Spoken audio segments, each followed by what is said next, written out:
ॐ नमो भगवते वासुदेवाय। भक्तों, ज्येष्ठ मास के कृष्ण पक्ष की एकादशी को अपरा एकादशी के नाम से जाना जाता है। जैसा कि इसके नाम से ही स्पष्ट है, अपरा अर्थात जिसका पार न हो, जो अपार पुण्य प्रदान करने वाली हो। ये एकादशी इतनी सामर्थ्यवान है कि यह मनुष्य को ब्रह्म हत्या, प्रेत योनि और परनिंदा जैसे घोर पापों से भी मुक्ति दिला देती है। आज हम इस पावन व्रत की महिमा और उस प्राचीन कथा का श्रवण करेंगे, जो हमारे अंतर्मन के अंधकार को मिटा देगी। अध्याय युधिष्ठिर की जिज्ञासा और भगवान कृष्ण का उत्तर। कुरुक्षेत्र के युद्ध के पश्चात धर्मराज युधिष्ठिर के मन में ग्लानि और जिज्ञासा का वास था। उन्होंने भगवान श्री कृष्ण से पूछा, हे जनार्दन, ज्येष्ठ मास के कृष्ण पक्ष की एकादशी का क्या नाम है? इसकी विधि क्या है और इसके पालन से किस फल की प्राप्ति होती है? कृपा कर मुझे विस्तार से बताएं। भगवान कृष्ण मंद मुस्कुराए और बोले, हे धर्मराज, आपने लोक कल्याण के लिए बहुत उत्तम प्रश्न किया है। इस एकादशी का नाम अपरा है, जो फल कठिन तपस्या, तीर्थ यात्रा और दान पुण्य से प्राप्त होता है, वह फल मात्र श्रद्धा पूर्वक अपरा एकादशी का व्रत रखने से मिल जाता है। इस व्रत की महिमा स्वयं ब्रह्मा जी भी पूर्णता वर्णन नहीं कर सकते। अध्याय अपरा एकादशी का महात्म्य श्री कृष्ण ने आगे बताया। हे पांडुपुत्र, इस व्रत के प्रभाव से बड़े बड़े पापों का क्षय हो जाता है।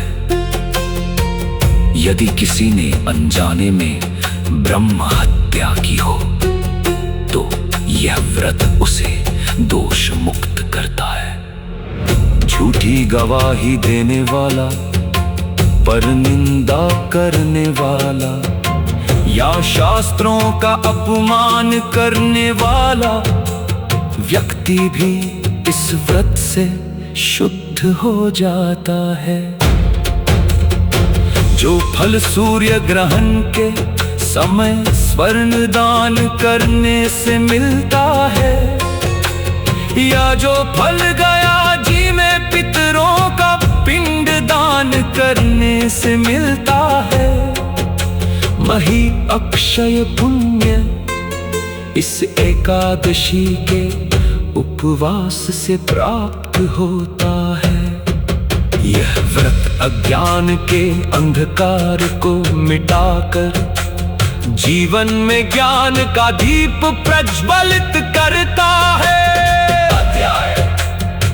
अपरा एकादशी का महात्म्य श्री कृष्ण ने आगे बताया। हे पांडुपुत्र, इस व्रत के प्रभाव से बड़े बड़े पापों का क्षय हो जाता है। यदि किसी ने अनजाने में ब्रह्म हत्या की हो, तो यह व्रत उसे दोष मुक्त करता है। झूठी गवाही देने वाला, परनिंदा करने वाला या शास्त्रों का अपमान करने वाला व्यक्ति भी इस व्रत से शुद्ध हो जाता है। जो फल सूर्य ग्रहण के समय स्वर्ण दान करने से मिलता है, या जो फल गया जी में पितरों का पिंड दान करने से मिलता है, वही अक्षय पुण्य इस एकादशी के उपवास से प्राप्त होता है। यह व्रत अज्ञान के अंधकार को मिटाकर जीवन में ज्ञान का दीप प्रज्वलित करता है। अध्याय प्राचीन पौराणिक कथा।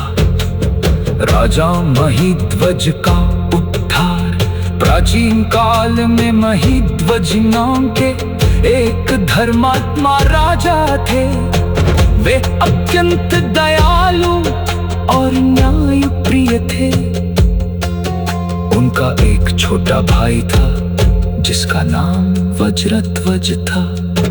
वज्रध्वज अपने बड़े भाई से बहुत ईर्ष्या करता था और अत्यंत क्रूर स्वभाव का था।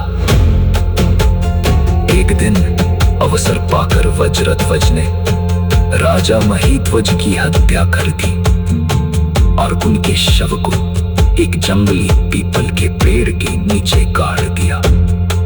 अकाल मृत्यु और विधिवत अंतिम संस्कार न होने के कारण राजा महिध्वज की आत्मा प्रेत बनकर उसे पीपल के पेड़ पर निवास करने लगी। वह प्रेत मार्ग से गुजरने वाले हर व्यक्ति को कष्ट देता और डराता था। समय बीतता गया। एक दिन धौम्य नाम के एक तेजस्वी ऋषि उसी मार्ग से गुजर रहे थे।